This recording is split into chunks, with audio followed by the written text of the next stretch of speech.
저는 30년간 수천 명의 고인과 유가족을 모셔온 장례지도사입니다. 오늘은 제가 현장에서 보고 경험한 이야기를 나누려 합니다. 갑작스러운 가족의 사망. 그 순간 여러분은 극도의 혼란과 슬픔 속에서 무엇을 해야 할지 판단하기 어렵습니다. 30년 동안 저는 이런 상황에서 당황하는 수많은 유가족들을 보아왔습니다. 119에 전화해야 하나요? 사망진단서는 어디서 발급받나요? 장례식장은 어떻게 선택해야 하나요? 제 경험으로는 10명 중 8명은 가족의 죽음을 마주했을 때 어떤 절차를 따라야 하는지 모릅니다. 아마 여러분도 그 8명 중 하나일 것입니다. 제가 경험한 수천 건의 장례 현장에서 보면 누구나 언젠가는 이런 상황을 마주하게 됩니다. 준비되어 있다면 혼란과 추가적인 고통을 크게 줄일 수 있습니다. 이 영상에서는 자택에서의 사망 발생 시 첫 조치부터 장례 절차, 사망 신고, 그리고 유족으로서 감정적 회복에 이르기까지 30년 현장 경험을 바탕으로 모든 과정을 알려드립니다. 오늘 영상을 끝까지 보시면 제가 30년간 현장에서 터득한 노하우를 바탕으로 갑작스러운 상황에서도 침착하게 대처하는 방법을 알게 됩니다. 불필요한 실수와 추가 비용을 피하고 소중한 사람의 마지막을 가장 존엄하게 배웅하는 방법을 배우게 될 것입니다. 시작하기 전에 구독과 좋아요 버튼을 눌러주세요. 여러분의 작은 클릭 하나가 더 많은 분들에게 이 중요한 정보가 전달되는 데 큰 힘이 됩니다. 30년 경력의 장례 지도사가 전하는 진짜 현장 이야기, 지금 시청하는 분은 언젠가 맞이할 그 순간에 당신과 가족에게 큰 도움이 될 것입니다. 함께 알아보겠습니다. 놓치지 마세요. 저는 한 해에 약 100건의 장례를 지도합니다. 30년이면 그렇죠. 거의 3,000건에 가까운 이별의 순간들을 지켜봐 왔습니다. 사람들은 종종 제게 묻습니다. 그렇게 슬픈 현장에서 어떻게 30년이나 일할 수 있냐고요? 제 대답은 항상 같습니다. 사람이 떠나는 마지막 순간을 존엄하게 지킬 수 있기 때문입니다. 제가 이 직업을 선택한 것은 우연이었습니다. 대학을 졸업하고 취업난에 시달리던 중 한 장례식장에서 단기 아르바이트 공고를 보게 되었죠. 처음엔 3개월만 일하려 했습니다. 그런데 첫 장례식에서 당황하는 유가족들을 보며 제가 도움이 될 수 있다는 것을 깨달았습니다. 특히 기억에 남는 첫 경험은 갑작스럽게 아버지를 잃은 한 가족이었습니다. 아침에 일어나 보니 아버지가 침대에서 움직이지 않았다고 합니다. 놀란 가족들은 119에 전화했지만 이미 돌아가신 후였죠. 그 가족은 무엇을 해야 할지 몰라 패닉 상태였습니다. 저는 그들에게 차분히 절차를 설명했습니다. 자연사의 경우 어떻게 해야 하는지, 사망진단서는 어디서 발급받는지, 장례식장 연락은 어떻게 하는지. 그날 밤 그 가족의 장남이 제게 와서 말했습니다. 정말 감사합니다. 당신이 없었다면 우리는 어떻게 했을지 모르겠어요. 그 순간 이 일이 단순한 직업이 아니라 사명이라는 것을 느꼈습니다. 제가 이 일을 하며 가장 안타까웠던 것은 대부분의 사람들이 죽음에 대해 준비가 전혀 되어 있지 않다는 점입니다. 우리는 학교에서 태어나는 법은 배우지만 죽음을 맞이하는 법은 배우지 않습니다. 그래서 갑작스러운 상황에서 많은 분들이 혼란을 겪습니다. 특히 자택에서 사망이 발생했을 때 첫 조치가 무엇인지 아는 분들이 정말 드뭅니다. 노환이나 지병으로 인한 자연사인 경우와 사고사, 자살 같은 비자연사인 경우의 대처법이 다른데 이를 모르고 잘못된 조치를 취해 더 큰 혼란을 겪는 경우가 많습니다. 앞으로 나올 내용을 알게 되신다면 언젠가 모든 분들이 마주하게 될 이 순간에 엄청난 도움이 될 것입니다. 준비된 사람은 당황하지 않고 소중한 사람의 마지막을 더 의미 있게 배웅할 수 있습니다. 자택에서 사망이 발생했을 때 가장 먼저 해야 할 일에 대해 말씀드리겠습니다. 많은 분들이 당황해서 119부터 부르시는데 상황에 따라 대처 방법이 다릅니다. 자연사, 즉 노환이나 지병으로 돌아가신 경우에는 병력이 명확하기 때문에 경찰 신고는 필수가 아닙니다. 이런 경우에는 가까운 병원 응급실로 고인을 이송하여 의사의 검안을 받고 사망진단서를 발급받으시면 됩니다. 하지만 사고사, 자살, 타살 등 비자연사인 경우에는 반드시 112에 신고하셔야 합니다. 경찰이 현장 조사와 검안을 통해 사망 원인을 확인한 후 사체 검안서를 발급해 드립니다. 제가 만난 한 가족은 지병이 있던 할머니가 돌아가셨는데 당황한 나머지 112에 신고했습니다. 그 결과 불필요한 경찰 조사와 검시 절차를 거쳐야 했고 장례 일정이 지연되어 더 큰 슬픔을 겪었습니다. 반대로 의심스러운 상황에서 사망했는데도 바로 장례식장으로 모시려다가 법적 문제가 생긴 경우도 있었습니다. 사망진단서나 사체검안서는 이후 모든 행정 절차의 필수적인 서류입니다. 이 서류 없이는 장례 절차를 진행할 수 없으니 반드시 잘 보관하셔야 합니다. 또한 이 서류는 폭사본이 아닌 원본이어야 함을 꼭 기억하세요. 사망진단서를 받은 후에는 장례식장을 선택하고 연락해야 합니다. 어떤 장례식장을 선택해야 할지 고민이 되실 텐데 제가 30년간 현장에서 보니 가격과 서비스 품질이 천차만별입니다. 가능하다면 미리 주변 장례식장의 가격과 서비스를 알아두시는 것이 슬픔에 빠진 상황에서 현명한 결정을 내리는 데 도움이 됩니다. 장례식장 직원들이 시신을 이송하면 염습과 입관 절차가 진행됩니다. 이 과정에서 가족들은 고인의 마지막 모습을 정리하거나 작별 인사를 할 수 있습니다. 제가 항상 유가족들에게 말씀드리는 것은 이 순간이 마지막 작별 인사의 시간이므로 충분히 감정을 표현하시라는 것입니다. 한 번은 50년 된 부부가 있었습니다. 남편이 갑자기 돌아가셨는데 아내는 남편의 마지막 모습을 보기 전에 제게 물었습니다. 마지막으로 뭐라고 해야 할까요?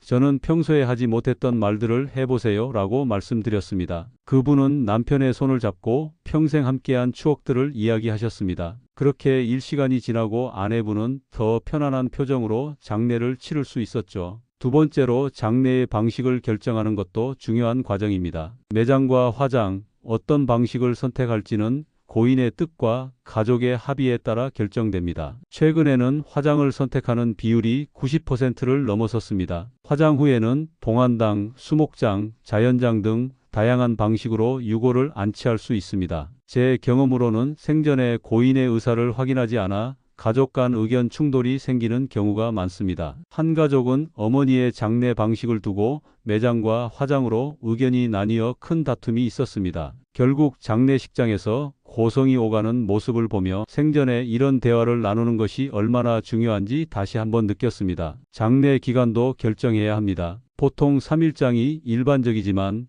1일장부터 5일장까지 상황에 맞게 선택할 수 있습니다. 또한 종교 의식을 진행할지 여부도 중요한 결정사항입니다. 불교, 기독교, 천주교 등 종교별로 특별한 의식이 있으니 고인의 종교에 맞는 의식을 준비하는 것이 좋습니다. 장례 방식을 결정할 때 예산도 고려해야 합니다. 장례 비용은 수백만 원에서 수천만 원까지 차이가 큽니다. 제가 만난 한 가족은 갑작스러운 사망으로 경제적 준비가 전혀 되어 있지 않아 어려움을 겪었습니다. 다행히 요즘은 국민건강보험에서 장례비 지원이 있으니 이를 활용하시는 것도 도움이 됩니다. 사망 신고 절차도 빼놓을 수 없는 중요한 부분입니다. 사망 진단서를 지참해 주민센터나 온라인으로 신고해야 하며 법적으로는 30일 이내에 완료해야 합니다. 이것을 놓치는 분들이 의외로 많은데 신고가 지연되면 추후 행정적 불이익이 발생할 수 있습니다. 한 번은 어떤 분이 사망 신고를 잊고 있다가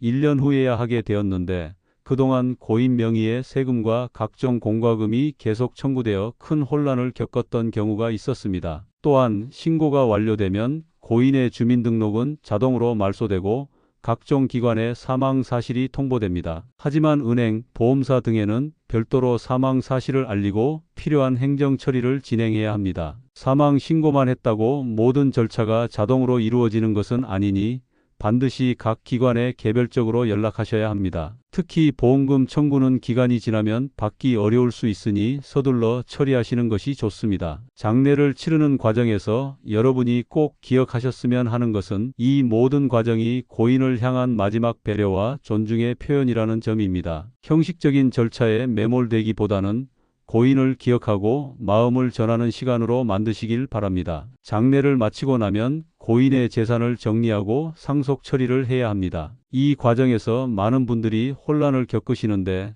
미리 알아두시면 도움이 될 것 같아 말씀드립니다. 유언장이 있는 경우에는 그 내용에 따라 상속이 이루어집니다. 하지만 대부분은 유언장 없이 돌아가시는 경우가 많아 법정 상속 순위에 따라 재산이 분배됩니다. 법정 상속 순위는 배우자와 자녀가 1순위, 부모가 2순위, 형제 자매가 3순위입니다. 특히 배우자는 자녀와 공동 상속자가 되어 법정 상속분의 50%를 받게 됩니다. 제가 30년 동안 지켜본 바로는 상속 문제로 가족 간 갈등이 생기는 경우가 정말 많습니다. 한 가족은 아버지가 돌아가신 후 상속 재산을 둘러싸고 형제 간에 심각한 갈등이 생겨 결국 법정 다툼까지 가게 되었습니다. 그 결과 가족 관계가 완전히 단절되어 10년이 지난 지금까지도 서로 연락하지 않는다고 합니다. 상속세 문제도 미리 알아두셔야 합니다. 상속받은 재산이 일정 금액을 넘으면 상속세를 신고하고 납부해야 합니다. 기본적으로 상속받은 날로부터 6개월 이내에 신고해야 하며 이를 놓치면 가산세가 부과될 수 있습니다. 최근에는 부동산 가격이 상승하면서 생각지도 못했던 상속세 부담으로 고민하시는 분들이 많아졌습니다. 한 유족분은 아버지의 오래된 땅이 개발 호재로 가치가 크게 올라 예상치 못한 상속세를 내야 했습니다. 결국 그 땅을 팔아 세금을 내야 했는데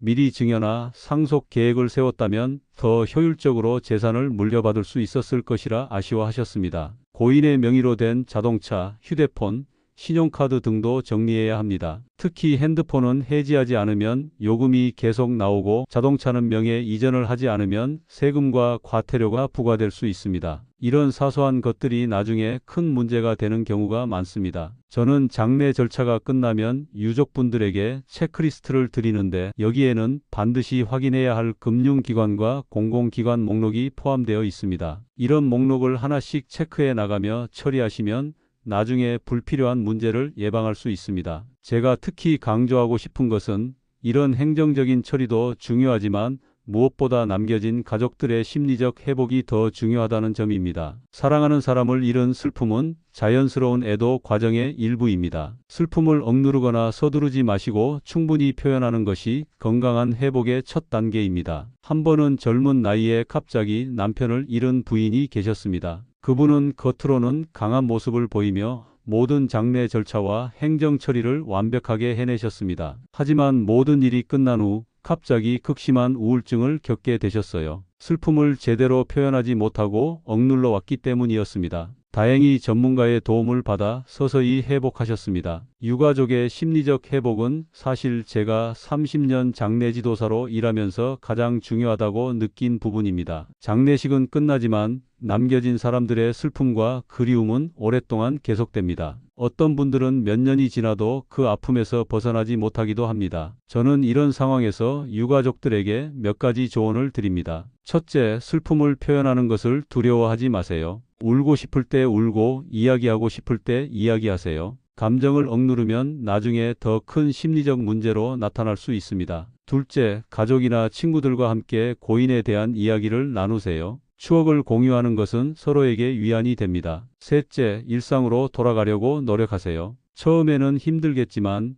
규칙적인 생활과 활동이 회복에 도움이 됩니다. 한 60대 어머님은 남편을 잃은 후 극심한 우울감에 시달리셨습니다. 그분은 매일 남편의 사진을 보며 울기만 하셨죠. 그런데 어느 날 친구들이 그분을 동네 합창단에 데려갔습니다. 처음에는 노래를 부를 기분이 아니라며 거부하셨지만 조금씩 참여하게 되었고 음악을 통해 감정을 표현하며 서서히 회복되기 시작했습니다. 지금은 그 합창단의 리더가 되어 비슷한 상황의 사람들을 돕고 계십니다. 또 다른 분은 고인을 기리는 의미 있는 일을 하면서 마음의 치유를 얻었습니다. 교통사고로 아들을 잃은 한부모님은 교통안전 캠페인을 시작했고 그 활동을 통해 다른 부모들이 같은 아픔을 겪지 않도록 도왔습니다. 그 과정에서 자신들의 상실감도 조금씩 치유될 수 있었다고 합니다. 슬픔의 과정은 사람마다 다릅니다. 어떤 분은 몇 개월 만에 일상으로 돌아가기도 하고 어떤 분은 몇 년이 걸리기도 합니다. 자신의 속도를 존중하며 회복을 위한 시간을 가지는 것이 중요합니다. 필요하다면 심리상담사나 애도 전문가의 도움을 받는 것도 좋은 방법입니다. 저는 장례식 이후에도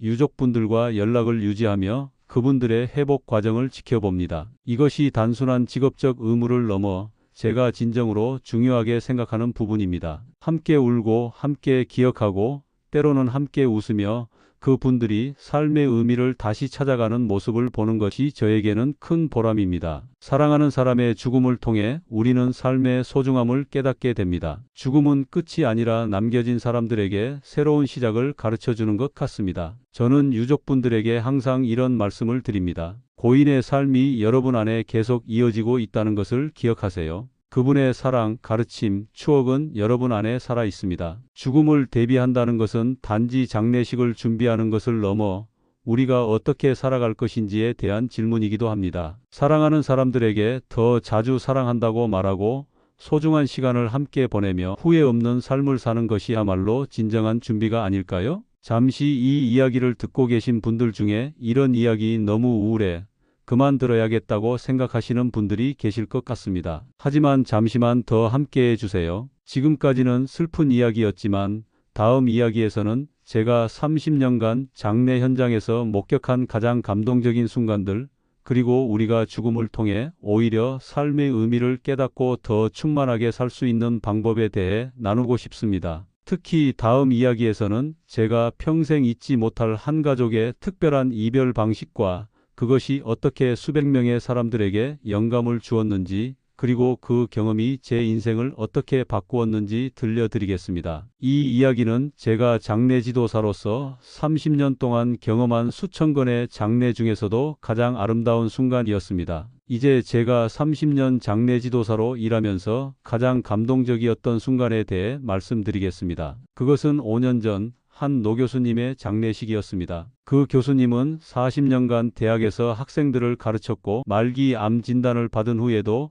1년 동안 강의를 계속하셨습니다. 자신의 죽음이 얼마 남지 않았다는 것을 알게 된 교수님은 자신의 장례식을 직접 계획하셨습니다. 그리고 저를 찾아오셔서 그 계획을 실행해 달라고 부탁하셨죠. 교수님이 원하신 것은 단순한 장례식이 아니라 삶의 축제였습니다. 그분은 검은색 대신 밝은 색상의 옷을 입고 참석하도록 요청했고 울음 대신 웃음이 가득한 시간을 만들고 싶어 하셨습니다. 처음에는 유족들이 이런 특별한 요청에 당황하셨지만 결국 교수님의 뜻을 존중하기로 했습니다. 장례식 당일 정장 대신 화려한 색상의 옷을 입은 500명이 넘는 조문객이 모였습니다. 교수님은 생전에 녹화해둔 영상 메시지를 통해 참석자들에게 인사를 건넸습니다. 여러분, 오늘 저를 위해 슬퍼하지 마세요. 대신 여러분이 저와 함께 했던 소중한 순간들을 기억하고 그 추억을 나누며 웃음 가득한 의미 있는 시간을 가져주세요. 그리고 교수님이 생전에 사랑했던 음악이 흘러나왔고 그의 제자들은 한 명씩 나와 교수님과의 추억을 나누었습니다. 처음에는 어색했던 분위기가 점점 따뜻해지면서 웃음과 때로는 감동의 눈물이 교차하는 특별한 시간이 되었습니다. 가장 인상적이었던 것은 교수님이 마련해둔 유산이었습니다. 그것은 돈이나 물건이 아니라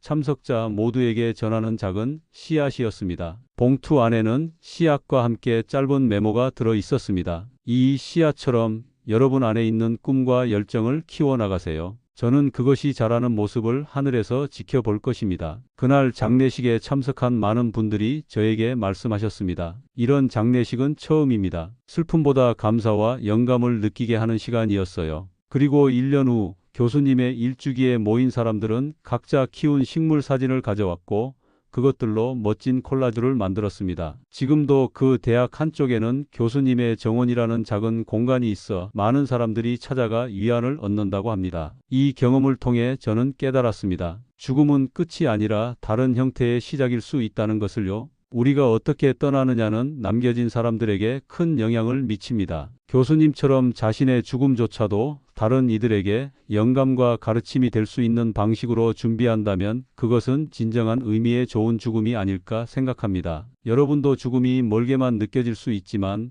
언젠가는 모두가 마주하게 될 현실입니다. 미리 준비하고 대화하는 것이 얼마나 중요한지 30년간 현장에서 수많은 이별을 지켜본 장례지도사로서 감히 말씀드립니다. 사랑하는 사람들과 죽음에 대해 터놓고 이야기하고 서로의 바람을 존중하며 마지막 순간까지 의미 있게 보낼 수 있도록 지금부터 조금씩 준비해 보시길 권해드립니다. 이렇게 긴 이야기를 들어주셔서 정말 감사합니다. 제가 30년간 경험한 이야기가 여러분께 조금이나마 도움이 되었기를 바랍니다. 죽음은 삶의 일부이며 우리 모두가 언젠가는 통과해야 할 문입니다. 하지만 그 문을 어떻게 통과하느냐는 우리 각자의 선택에 달려 있습니다. 이 이야기가 여러분께 와닿았다면 구독과 좋아요, 알림 설정 부탁드립니다. 모두 무료지만 저에게는 정말 큰 힘이 됩니다. 그리고 여러분은 어떻게 생각하시나요? 죽음에 대해 가족들과 대화해 보신 적이 있으신가요? 혹은 특별한 이별의 순간을 경험하셨다면